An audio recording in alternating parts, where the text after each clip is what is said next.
Bonjour tout le monde. Aujourd'hui, pour l'émission 18, on parle des défis auxquels font face les organismes communautaires de l'Outaouais. Bienvenue à Studio Libre. Noël approche, c'est l'heure des bilans. Et au niveau des organismes communautaires, c'est la même chose. Et certains vont crier famine. On n'a qu'à penser aux banques alimentaires, mais il y en a d'autres. Mais les services qu'ils offrent sont essentiels au filet social.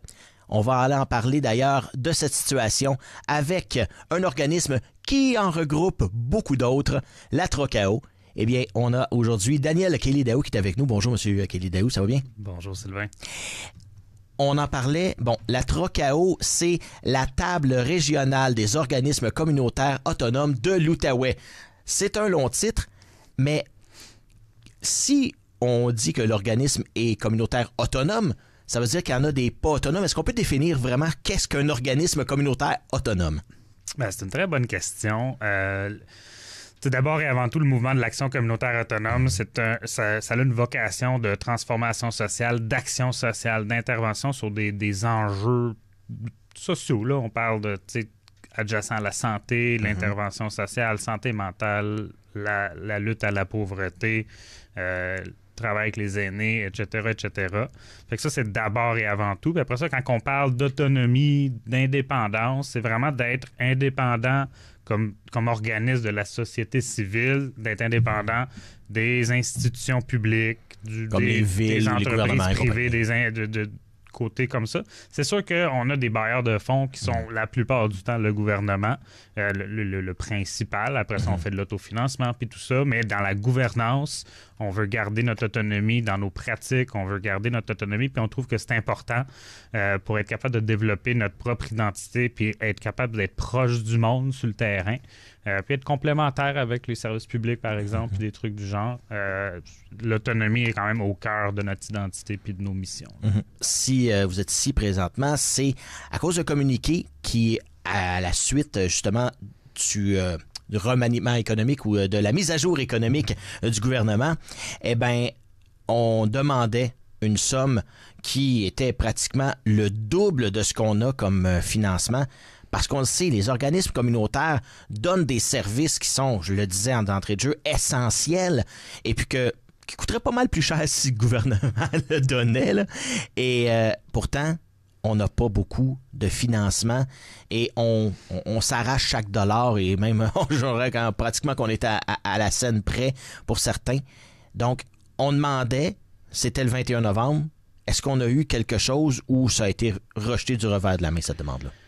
Écoute, le processus gouvernemental de financement, c'est de longue haleine souvent. Fait que nous, on veut intervenir maintenant pour aussi alimenter la discussion pour le prochain budget qui est au mois de mars. Fait qu'on, on n'a pas rien eu, là, on ne se le cachera pas, on n'a rien eu au 21 novembre, mais c'est pas là que les plus grosses annonces habituellement arrivent. Cela étant dit, c'est important pour nous de mettre de l'avant ces besoins-là autant que possible en continu. Fait que oui, on est déçus. Oui, c'est pas... en tout cas, ça nous aide pas à court terme. Mais tu sais, on a mis de l'avant un chiffre de 57 millions de dollars qui manque pour la région de l'Outaouais au complet. Et on en a 57 à peu près. Là, 54 à peu près. Donc c'est même plus que le double. C'est plus que le double. Puis tu sais, on a un peu l'odieux de mettre de l'avant ce chiffre-là qui est comme... qui a l'air un peu contre-intuitif parce qu'il est pas mal plus gros. Cela étant dit, je pense qu'il faut pas se cacher puis éviter de le nommer, ce chiffre-là. Il faut le mettre de l'avant. On a un historique quand même de sous-financement qui est... notoire. Qui est notoire. On est connu dans le public, mais aussi par les politiciens comme étant du cheap labor, comme étant quelque chose qui coûte pas cher, mais on en fait énormément au quotidien, puis on est une composante essentielle de notre filet social. On contribue des activités, des ressources, des services essentiels pour nos communautés. Fait qu'il faut pas se gêner là, de le dire là, que ça prend de l'argent là, dans ce contexte-là. Puis après ça, on regardera les détails puis tout ça. Mais notre 57 millions, il est quand même, c'est chaque organisme qui a évalué. On en compte à peu près 180 quelques en Outaouais. Puis il a évalué ses besoins, tant les besoins de la basés sur sa mission, là, qu'est-ce qu'ils ont besoin de faire, comment ils sont capables de bien le faire. Puis ça passe par, entre autres, améliorer les conditions de travail dans le milieu communautaire. On a de la misère en ce moment dans la plupart des organismes à retenir le personnel, retenir les directions, retenir les intervenants. Il y en a qui travaillent encore très proche, sinon pas au salaire minimum, puis avec les conditions d'emploi, la crise du coût de la vie, la crise du logement, le monde qui vit sous le seuil de la pauvreté, ça marche. En tout cas, t'aides les gens pauvres, mais en même temps, tu vis sous le seuil de la pauvreté. C'est un peu un non-sens, puis ça nous garde dans un état de... Le monde, s'ils sont capables de trouver quelque chose d'un peu mieux pour leur famille, pour eux autres mêmes, ils vont souvent transitionner vers autre chose là, assez rapidement, mettons. Même si ils aimeraient ça rester dans le communautaire, ils développent des expertises dans le communautaire, puis ça joue un rôle quand même très essentiel dans la communauté. On n'a qu'à penser ici, on parle de salaire. Les gouvernements qui offrent... présentement, les embauches sont un petit peu gelées à l'heure où on se parle, mais les salaires gouvernementaux qui sont vraiment plus, pour les spécialistes, vraiment plus intéressants que ce qu'on a au communautaire, même pour les mêmes spécialistes, à un moment donné... il faut mettre du beurre sur la table, comme on dit. Et des fois, la balance fait comme j'aime le communautaire parce que j'ai de l'autonomie. On fait confiance. Ça, je suis pas dans une grosse machine. Mais à un moment donné. Exactement. Mais à un moment donné, comme on dit en anglais, money talks. Jusqu'à un certain point, effectivement. Puis c'est pas une question de un est vraiment plus important que l'autre quand on parle des services publics, gouvernementaux, mais effectivement, que ce soit le provincial dans le réseau de la santé qui cherche beaucoup de gens dans différents domaines, que ce soit juste être fonctionnaire, tu vas changer de vocation ou de carrière juste parce que le salaire est un peu meilleur pour aller faire de l'administratif ou de la gestion de projets, de programmes au fédéral, par exemple. On a cette particularité-là en Outaouais. Peu importe où tu habites ou un peu dans l'Outaouais, si ces jobs-là existent, qui n'existent pas dans d'autres régions, c'est attractif quand même. Tu as une bonne retraite. Puis dans les organismes communautaires, on essaie de jaser la conversation sur ça nous prend des bons régimes de retraite, ça nous prend des bonnes assurances collectives, mais on est loin d'être rendu là pour l'ensemble. Mais il y en a qui en ont. Puis on essaie d'encourager à ce niveau-là. On a un bon régime de retraite pour le milieu communautaire et à but non lucratif qu'on encourage, qui est bien structuré à l'échelle de la province. Fait qu'on encourage, par exemple, les organismes puis les gens qui travaillent à adhérer à ça. Mais tu sais, c'est quand même... Ça prend le revenu pour faire ça, puis ça sera pas à coup de levée de fonds qu'on va être capable d'embaucher des professionnels formés puis des gens compétents pour intervenir sur le territoire à long terme aussi. Oui. Puis la stabilité, ça crée des liens dans la communauté aussi. Puis c'est pas monnayable, là, ces liens-là. Là. Si c'est à rebâtir à chaque fois que tu embauches des nouvelles personnes, des nouvelles directions. C'est de la job à refaire. Des coûts aussi qui viennent s'ajouter souvent à de l'argent qu'on n'a pas. Mais pourquoi historiquement, parce que là, on parle du milieu de la santé notamment, on sait, l'Outaouais, pas très gâté de ce côté-là, mais pourquoi au niveau des organismes communautaires, on est aussi pas gâté? Est-ce qu'il y a une disparité entre les régions? Est-ce qu'on est des laissés pour compte, encore une fois, dans ce domaine-là? Bien, c'est une bonne question. T'sais, historiquement, on part d'un milieu communautaire qui est très à vocation, disons, bénévole, si on veut. Si on parle de la charité chrétienne jusqu'à aujourd'hui, on a fait un bout de chemin, là. Mais reste que, surtout depuis les années 90, on a professionnalisé pour des bonnes raisons, puis ça a élargi un peu le spectre d'action du milieu communautaire. Mais en bout de ligne, c'est un peu il y a une partie de ça qui est un choix de société, puis comment on développe nos communautés, comment on développe notre sentiment d'entraide, de solidarité, puis dans des moments où comme qu'on vit aujourd'hui, si on n'a pas ce tissu social-là, on le voit un peu quand même, l'effritement de l'engagement bénévole. En même temps, il y a quand même beaucoup de choses à faire. Fait que, nous, on est là pour encourager aussi les gens à s'impliquer dans les conseils d'administration, dans d'autres fonctions bénévoles au sein de leur communauté. Je pense que c'est ça qui crée des communautés résilientes où est-ce qu'il y a comme un sentiment d'entraide, un sentiment d'appartenance. Mais les organismes communautaires, ça vient structurer ça un peu plus, puis ça vient créer une stabilité à ça. Puis le rôle, nous, on aime beaucoup parler du rôle de prévention du milieu communautaire. Tu sais, je parle d'entraide, de solidarité, de tout ça. Sans les structures qui sont les organismes communautaires, ben ça finit par empirer un peu notre réseau de la santé. On va être plus dans l'hospitalocentrisme, par exemple. On va être plus dans gérer les problèmes de santé une fois qu'ils sont là au lieu d'essayer de les prévenir. Même chose pour les problématiques sociales liées à la pauvreté, par exemple, les enjeux de santé mentale. Si les conditions sociales sont pas là où est-ce que le monde y vive énormément dans la précarité puis ils n'ont pas leurs besoins de base couverts, ben c'est sûr que ça va coûter plus cher en santé parce que si tu n'es pas capable de couvrir tes besoins de base, ça va affecter clairement, c'est un déterminant de la santé. Puis même chose pour, tu sais, ça, toute santé mentale, mais juste être capable de garder une job, le logement, etc., etc. Plus que tu es dans un contexte de précarité, puis tout ça est connecté, ben plus que ça va coûter cher à la société à court, moyen et long terme. Fait que investir dans les organismes communautaires, c'est vraiment gagnant-gagnant pour tout le monde. Là. Ouais. Donc, j'imagine que de voir ça un peu de haut avec tous les organismes, d'avoir un big picture, comme on dit, on peut voir là, un peu comme au hockey. Quand on est en haut, on voit les jeux se faire. Mais c'est ça. À la glace, tu le vois différemment. Exactement. Donc, c'est de voir ça qu'on est capable de, avec une vue d'ensemble, de dire, ben regardez, voilà les problèmes. Mais est-ce que les gouvernements l'ont, cette vue d'ensemble-là? Ben, nous, ce qu'on essaie d'encourager, c'est qu'il ait cette vue d'ensemble-là. On est un filet social, puis ça dépend des visions des gouvernements, puis nous, on veut les challenger pour intégrer mieux le milieu communautaire dans cette vision d'ensemble-là.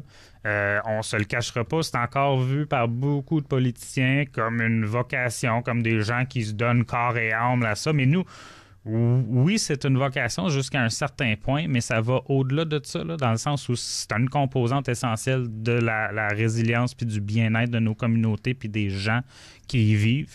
Puis on veut que ça soit reconnu à sa juste valeur là, à ce niveau-là. Fait qu'il y a des défis, on se le cachera pas, pour convaincre puis changer un peu la perception puis que le monde y connecte un peu à « OK, c'est quoi le rôle des organismes communautaires dans nos vies à nous autres, dans les gens qu'on côtoie, puis dans nos communautés, même pour les gens qu'on connaît pas. Parce que, en tout cas, moi, on le voit un peu plus, là, l'itinérance est de plus en plus visible. Avant, c'était là, mais caché dans certaines communautés. Là, ça l'a comme un peu, puis à Gatineau, puis dans l'Outaouais, dans tous les raccoins de l'Outaouais, ça explose. Là, puis on parlait de la nourriture, mais c'est une des composantes essentielles aux besoins de base. Là. Si t'es pas capable d'avoir un logement, ça va te prendre de l'énergie en tabarnouche, juste trouver ta nourriture, ton linge sur le dos. On est quasiment en état de survie, là, finalement. Mais c'est ça, c'est une job à temps plein, être en état de survie. Puis là, on s'attend à ce que le monde y sorte tout seul quasiment. Fait que là, on a besoin de cette vue d'ensemble-là. Puis les organismes communautaires, même si c'est pas les seuls qui sont dans ce filet social-là, c'est pas les seuls acteurs, c'est une composante extrêmement essentielle pour être au diapason de ce qui se passe, mais aussi pour renforcer les liens de solidarité puis les options pour les gens pour qu'ils se prennent en main. On parle d'empowerment souvent, de réappropriation de son pouvoir d'agir. Quand on est en état de survie, ben toutes en tout cas, comment on sort de ça, ça prend du temps. Ça prend de l'aide. Ça prend de l'aide pour être capable de s'aider. Oui. Puis c'est ça l'objectif. C'est pas juste de devenir dépendant à l'aide du gouvernement à long terme. Tu sais, si tu fais juste te fier sur l'aide sociale, que tu n'es même pas capable de payer un logement parce que les logements, le coût moyen des logements est beaucoup plus élevé que juste ce que tu reçois de l'aide sociale. Oui. Fait que ça prend d'autres sortes d'aide. Puis après ça, ben t'as pas d'incitatif pour sortir, puis que c'est dans ce contexte-là qu'on veut aider le monde à s'aider aussi. C'est la base, à se connaître, à être capable de trouver les ressources, puis à s'autonomiser aussi comme personne. On est des organismes autonomes, mais l'autonomisation comme personne, mais aussi comme réseau d'entraide, parce que c'est pas vrai qu'une personne doit être laissée toute seule à elle-même pour essayer de naviguer dans tout ça, dans ce système-là. Cette situation-là qu'on vit en ce moment, qui est vraiment, en tout cas... la pandémie a fait un déclic pour beaucoup. Il y avait des situations très difficiles avant, mais ça l'a comme un petit peu enroché une coche. On n'est pas revenu de ça. On n'est pas revenu de ça à tous les niveaux. Là. Puis c'est pas juste les gens dans la pire situation qui leur ressemblent. Là. Il y en a qui sont à une bad luck près de se retrouver dans vraiment de la difficulté. Puis là, ça aussi, c'est un autre état de survie là, quand tu es à veille de perdre ta maison, quand tu sais pas comment payer ta carte de crédit. Ça en tout cas, tu n'es plus dans la même situation. Non, effectivement. effectivement. Puis du côté des organismes communautaires, on parle souvent que le gros problème, c'est le financement. Bon, on le sait, aller chercher les subventions et compagnie. Et est-ce qu'il ne serait pas le temps aussi pour le gouvernement de revoir le principe même des subventions? Je m'en vais là parce que souvent, on a des subventions qui sont par projet, que j'appelle. Ben ouais. Et les projets ne sont pas récurrents parce qu'un projet, bon, une fois qu'on l'a terminé, ben ça devient ça. Et encore, il faut trouver un autre projet et trouver encore. Et souvent, bon, trouver d'autres mondes parce que là, bon, la personne, le temps que le projet, ça roule. Donc, on perd ces gens-là et cette expertise-là au profit de d'autres à cause justement qu'il faut tout le temps faire d'autres projets. Et pourquoi on ne nous donnerait pas genre un montant, un genre de montant de base à tout le monde, dire, OK, ça, œuvrer avec ça, puis il n'y a pas de question parce qu'il y a aussi le projet, il faut le faire, il faut trouver les gens, il faut faire le projet. Mais il y a la reddition de compte aussi qui souvent demande, c'est des bottins de téléphone pratiquement, de faire juste la reddition de compte peut demander à une direction générale une semaine de travail juste pour avoir un certain montant. Puis souvent, ben, on va se limiter parce qu'on dit, ben non, la reddition de compte est tellement incroyable que j'ai pas le temps de faire ça. Donc, on se prive de fonds, là, finalement, là, à cause de ça. Plutôt, on parlait du financement qu'on demandait, le 57 millions de dollars. Ça, c'est ce qu'on demande, nous autres, c'est tout le temps du financement à la mission globale parce que ce montant-là est récurrent. Mais tu as raison de dire, les ententes de financement, les financements par projet, c'est comme deux catégories où est-ce que tu as moins de prévisibilité, moins de stabilité. Puis comme tu l'as dit, les impacts de garder ton monde, souvent, tu n'as pas assez d'argent pour payer une ressource humaine au complet, par exemple. Exact. C'est un petit projet, là, tu essaies de le faire sur un coin de table parce que c'est l'argent qui est disponible à ce moment-là pour essayer de boucler ton budget ou quelque chose du genre. Mais puis tu peux pas augmenter les conditions de travail parce que tu le sais pas si tu vas l'avoir l'année prochaine. Puis c'est un gros casse-tête. Puis si tu ajoutes à ça toutes les demandes qui souvent peuvent être très complexes. Après ça, la reddition de comptes qui peuvent aussi être, tu ajoutes des formulaires. Il faut que tu ramasses des statistiques de plus dans certains cas. Et de la paperasserie qui en finit plus. Quand tu es un organisme à une, deux, trois personnes, des fois, c'est des organismes bénévoles aussi. Là. Il y en a il y en a de moins en moins, mais il y en a qui sont juste des bénévoles, puis c'est un autre game à gérer.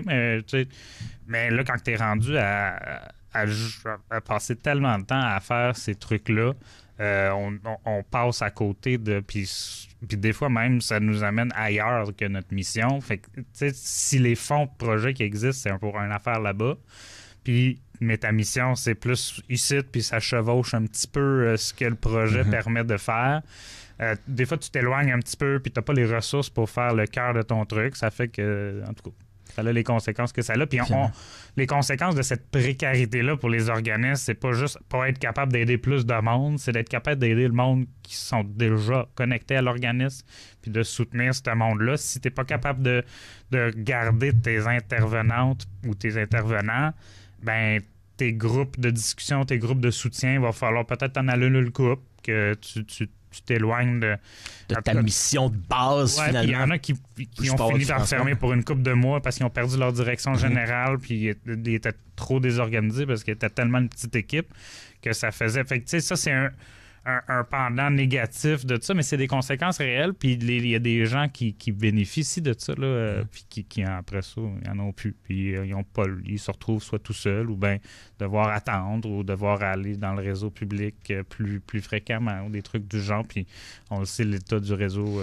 mettons, de la santé, par exemple, ben t'attends longtemps, des fois, là, ils font ce qu'ils peuvent, les gens qui travaillent là-dedans, puis là, on annonce plus de coupures, fait que t'as comme d'autres dimensions à ce truc-là, mais puis les coupures dans le réseau de la santé, ça a des conséquences aussi sur le réseau communautaire, la surcharge, là, puis... Juste en santé mentale, là. Puis une des choses qui est quand même difficile dans le réseau communautaire, c'est qu'est-ce que tu fais avec le monde, t'es pas capable d'aider. Il y a un truc qu'on appelle, nous autres, l'usure de compassion, quand tu es dans une affaire sociale, puis ça va aussi pour les gens qui sont infirmières, puis tout ça, puis dans plein d'autres milieux. Quand tu es connecté avec le monde, quand tu es dans des situations d'aide, de soutien en général, quand tu vois du monde, t'as pas le pouvoir de les aider ou t'es pas capable parce qu'il y en a trop ou c'est trop multifactoriel. Des choses de même. Ça crée... Ben, c'est aussi un facteur qui diminue la rétention. Fait que quand t'as des équipes trop petites, ça épuise plus vite aussi. Là. Fait que tu as des facteurs de même que le sous-financement, on le voit pas immédiatement. T'es comme, ah ben c'est pas grave, mais c'est grave, là. Oui. Et avec vous, votre vision globale à la Trocao, est-ce que souvent vous avez des demandes d'organismes? Vous dites, ouais, j'ai telle chose, telle mission à accomplir, puis j'aimerais ça avoir peut-être des connexions avec un organisme qui fait tel truc. Est-ce que vous les mettez en lien? Est-ce que vous créez ce vase communicant-là? Parce que en tant qu'organisme, parfois, est-ce qu'on connaît tous les autres organismes dans notre milieu? Je pense pas, ou est-ce qu'on a des contacts? Non, donc, votre mission, c'est un peu ça aussi. Ben, c'est ça, une mission, tu sais, on est un regroupement d'organismes. Fait qu'une partie de notre mission, c'est de soutenir, d'aider à la formation, la vulgarisation de, par exemple, les lois gouvernementales. Qui sont très complexes. Puis on ajoute des choses sur la confidentialité, puis il y a quand même des obligations comme organisme à but non lucratif qu'il faut suivre pour respecter plein de normes. C'est juste que plus qu'il y en a, plus que c'est complexe à gérer. Il y a toutes des raisons pourquoi ces lois-là sont là. Fait qu'on veut pas nécessairement là, les contredire, c'est juste que ça devient d'autres. Fait qu'en tout cas, nous, on joue un rôle à ce niveau-là. Puis comme tu dis aussi, c'est de connecter les gens tant au milieu communautaire. On a quand même beaucoup de roulement là, dans le milieu communautaire. Oui. Fait que c'est déjà former les gens, les connecter à ce que c'est l'action communautaire autonome, parce que c'est pas parce que tu travailles dans le milieu communautaire que tu connais un peu l'histoire du communautaire, que tu connais les autres organismes dans ton quartier. Fait que c'est d'encourager les gens là, à créer ces liens-là, à les bâtir. Ça permet aussi de réseauter à travers nos activités. On se le cachera pas, par exemple, qu'on a 105 membres en ce moment, puis on est 2 personnes et demie à l'équipe. Fait que c'est comme... Il y a des limites à le type de réseautage qu'on peut faire, le soutien qu'on peut donner. Mais tu sais, on donne des formations pour les conseils d'administration, on donne des formations pour comment améliorer les conditions de travail, comment bâtir une échelle salariale dans les organismes. Fait que ça, c'est t'acquiers des compétences aussi à travers ça pour les travailleurs, travailleuses du milieu. Mais oui, là, à travers nos assemblées, on essaie de créer des opportunités. On fait des 5 à 7, des dîners causeries. Fait qu'il y a comme des connexions qui se font quand même naturellement à travers ça. Fait que ça sort des sentiers battus, si on veut. Puis on l'a vu quand même, surtout après la pandémie, il y a eu comme un genre de repli sur soi. Il y en a qui ont fermé pendant un bout, il y en a d'autres qui étaient ouverts tout le temps. Alors que totalement. Ouais, puis il y en a qui ont fermé totalement. Fait que t'as eu un besoin en ressortant de cette période-là de reconnecter un peu. Il y en a que en alphabétisation puis tout ça, des fois sont moins connus puis tu connectes moins quand tu es comme dans l'urgence de nourrir puis tout ça, mais il y a des organismes en alphabétisation pour améliorer ça qui cherchent des fois des gens à connecter. Fait qu'il y en a qui sont venus vers nous pour juste se connecter à d'autres organismes dans leur milieu puis dans l'Outaouais aussi en général. Là. Comme je disais un peu plus tôt, c'est un filet. Et un filet, il y a plusieurs fils dedans. Exact. Donc, il faut être interconnecté. Puis plus qu'il y a de fils, moins il y a de trous. Effectivement. Et on a l'impression aussi que, souvent on a dit on l'a échappé celle-là, ou il y a quelque chose qui arrive, un malheur qui arrive, et puis on se dit mon Dieu Seigneur. Mais à un moment donné, comme on le disait, c'est difficile là, vous parliez, vous êtes 2 personnes et demie, nous autres on est 3 ici. À un moment donné, il y a des choses, faut prioriser aussi. Puis c'est ce qui est plate aussi pour certains organismes, c'est de devoir prioriser, dire là, je peux pas le faire, tout ça. Donc, on en voit tout le temps des exemples comme ça. Il faut que je réduise les activités pour être capable de mieux survivre dans le temps ou mieux faire telle autre activité. C'est comme des choix. Puis là, tu essaies de revenir éventuellement à rebâtir ça, mais effectivement, là, c'est pas facile. Oui. Je parle de Itinérance Zéro Gatineau, par exemple, qui a récemment diminué beaucoup ses activités, qui a fermé quelque chose, fermé la Marmite à Joe, qui était un service qui était très apprécié des personnes en situation d'itinérance. Mais à un moment donné, pour assurer la survie de l'organisme et puis donner au moins un minimum de service, il faut revoir, même souvent avec beaucoup de peine, dire malheureusement, on ne pourra pas continuer cette mission-là autant qu'on pensait, autant qu'on voudrait aussi. Exact. Puis, tu sais, on fait énormément d'efforts d'autofinancement pour essayer de garder ça ouvert pendant longtemps, mais ça prend du jus, là, faire cet autofinancement-là. Oui, ça complète un budget. Oui, ça aide. Mais des gros pushs pour garder des ressources humaines au complet, ça prend une bonne structure là, pour garder ça aller à long terme. Fait que c'est pour ça qu'on demande que c'est un choix de société aussi d'investir à long terme dans ces trucs-là. Que ce soit récurrent aussi. Puis que ce soit récurrent, puis qu'on puisse bâtir sur ça. Mais effectivement, c'est un bon exemple de conséquence là, du manque de financement. Là, cette année, pour les organismes en santé et services sociaux, il y a eu un rehaussement de 2 938 $ par organisme pour l'Outaouais. Fait que t'es comme, OK, mais le coût de la vie augmente de temps. Fait que ça compense même pas ça. Qu'est-ce que tu veux que je fasse avec ça? Puis les autres sont comme, c'est 10 millions à l'échelle du Québec. Ah non, on va en enlever 1 million. C'est rendu 9 millions. Fait que tu sais, là, t'es comme, OK, mais en Outaouais, c'est 2 938 par organisme. Puis c'est quand même un petit moton si on compte les 4 000 organismes qui existent au Québec qui agissent en action communautaire autonome. Ça vaut la peine d'investir là-dedans, puis c'est un peu l'argument là, qu'on met de l'avant. C'est souvent quand on perd un organisme qu'on se dit « Oh mon Dieu, c'était donc bien intéressant! » Faut pas attendre de les perdre, ces organismes-là. Faut s'y investir aussi. Là. Une partie de ça, c'est aussi l'investissement sur les conseils d'administration, par exemple, pour aider à la gouvernance, à la gestion, puis à mettre de l'avant. Puis sinon, là, comme je disais plutôt, juste aller donner un coup de main des fois à la Banque alimentaire ou à donner faire du mentorat ou des trucs du genre. Oui. Je pense que chaque petite chose qu'on peut faire va aider, même si c'est qu'une petite goutte d'eau qu'on a l'impression de donner, cette goutte d'eau-là, son voisin, ses voisins, c'est déjà quelque chose de fort important là, dans notre société. Des fois, on a le réflexe de se replier sur soi. Fait on essaie d'encourager le contraire là, parce que ça contribue aussi. Là. C'est peut-être pas aujourd'hui qu'on va refaire le monde, mais c'est important de dénoncer le problème et de dire que ça existe. À la fois, ça aide aussi. Là. Faut pas oublier ça. Là. Daniel Kelly-Daou, directeur général de la Trocao. Et donc, merci beaucoup d'avoir été avec nous. Ça fait plaisir. Bonne journée.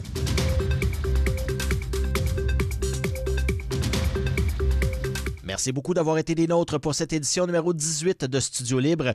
J'aimerais remercier mon invité d'aujourd'hui, M. Daniel Kelly-Daou, directeur général de la Trocao. Je vous rappelle que nos émissions sont disponibles sur notre chaîne YouTube et nous avons également notre groupe de discussion Facebook TVC Basse-Lièvre en parenthèse officielle. Moi, je vous remercie et je vous dis à la prochaine pour un autre Studio Libre.